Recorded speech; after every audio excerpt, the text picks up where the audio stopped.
We have one of the stars of the Blacklist. Also an interesting theme. Yeah. Sort of like Shoop. Anyways, we have one of the stars of the Blacklist on the phone with us right now. Amir Arison, who plays the beardy FBI agent, is going to talk to us for a little bit. Hello, Amir. How's it going, Salt Lake? It's going well. Are you familiar with Salt Lake? I'm on the map. I don't think I've ever been to Salt Lake. I've toured the country before with shows. I don't think I made it to Salt Lake City. What kind of weather do you like? Well, I grew up in Florida, so I like warm weather. Perfect. I'm not a big fan of winters. You'd love it here. It's perfect for you. Oh, I have to make my way. You're on a pretty hot show. Love the Blacklist. Yeah, it's not bad, right? Not a bad gig. I'm going to try to ride this thing out as long as I can. Yeah, it's hardcore. It is sort of like, I don't know. For me, like, I'm not sure I've loved a TV show this much since Miami Vice. That is the first time I've ever heard us compared to Miami Vice. That is some pretty sweet praise. Were you a fan of Vice back in the day? I was a little kid, but I did try to stay up and watch Miami Vice, and I remember wanting to dress like those guys, and I'm glad I wasn't old enough to. Were you a Crockett or Tubbs dude? I think everybody was thought Don Johnson was the coolest, so I think I was down with the other dude. Philip Michael Thomas. It's not good that I don't remember his name. Philip Michael Thomas, I think. Right on. I'm the only person that knows that. All right, so let's talk about the Blacklist. The situation is, and James Spader is fantastic on this, his character, a former government agent who's now an international criminal mastermind. He seeks out a rookie FBI profiler who's super hot, who he gives information to so the FBI can solve crimes and he can stay in the States. And he has a personal connection to her, but we still don't know what that connection is. Is that right? Everything you've said is absolutely accurate, yes. You don't know, we don't know, I don't know. Like it was explored last season, which is basically what I'm up on, is that she may have been his daughter. And has that been completely ruled out? I wouldn't rule anything out, and I truly don't know. James knows, because he's playing the character, and he's heavily involved, so he knows the long game of what he's playing. And Megan knows some things, because she's the other lead on our show, and the rest of us are in the dark. And it's more fun that way.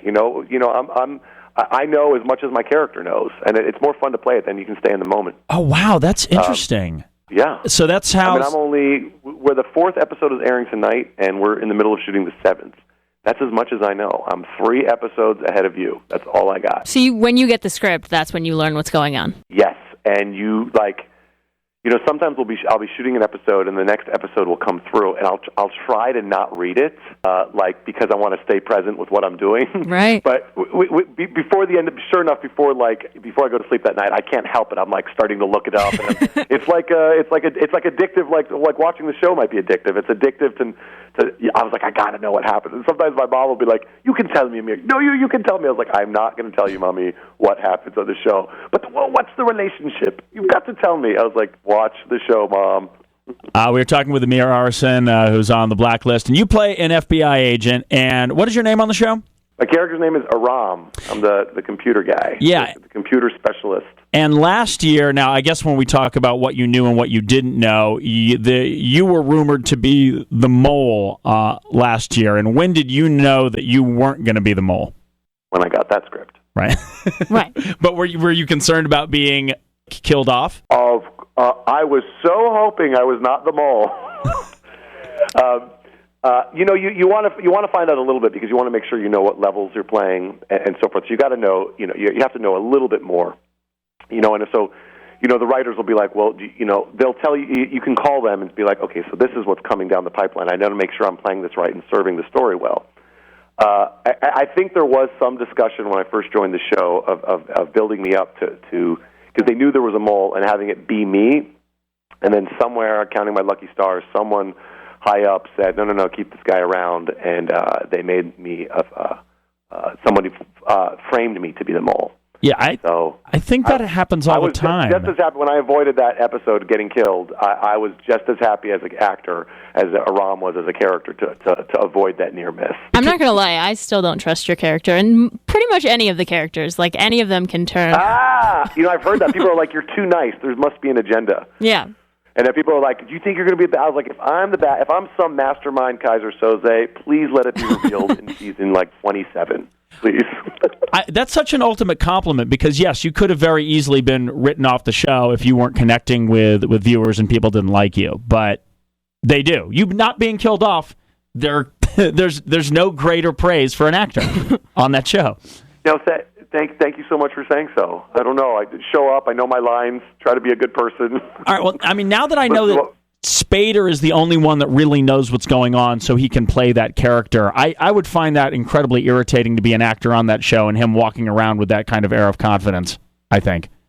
Well, it lends itself to the relationships on the show too. Yeah, that's how his character is. He's the one who's feeding us the FBI criminals. The FBI, this task force wouldn't exist if it wasn't for him coming and making that immunity deal. So it's life imitates art a little bit, and it's sort of a beautiful marriage there.